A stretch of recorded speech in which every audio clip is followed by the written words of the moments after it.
Hello বন্ধুরা, তো আজকে বানাবো বারো ভাজা। তার জন্য এখানে নিয়েছি শসা কুচি, পেঁয়াজ কুচি, ডাল ভাজা, ঝুরি ভাজা, কাঁচা মটর, চানাচুর, এটা কি কাঁচা ছোলা, এখানে আছে বিট নুন, লবণ, লঙ্কা কুচি আর জিরে ধনে ভাজা আছে, এখানে কাসুন্দি আর টমেটো সস।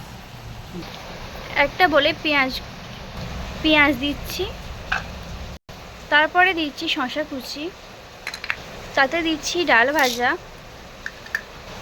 ঝুরি ভাজা, গোটা ছোলা, চানাচুর, কাঁচা মটর, তাতে দিচ্ছি ধনে জিরে ভাজা, তাতে দিচ্ছি নুন, লঙ্কার গুঁড়ো,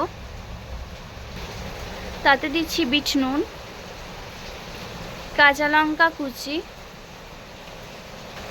তাতে দিচ্ছি কাসুন্দি, তাতে দিচ্ছি হালকা কিষানজান সস,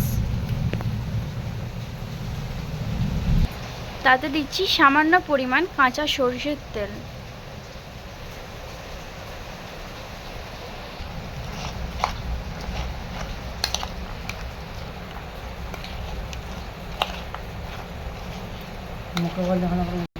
সব ভালো করে মিক্সড করে নিচ্ছি।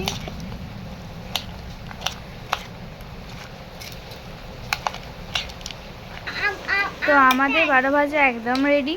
খেতে তো দারুণ হয়েছে, বাড়িতে হলে একবার হলেও ট্রাই করুন। এই গরমের দিনে খেতে কিন্তু দারুণ লাগবে। আর ভিডিওটি যদি ভালো লাগে তো একটা লাইক করে দেবেন। দেখা হবে নেক্সট ভিডিও। টাটা।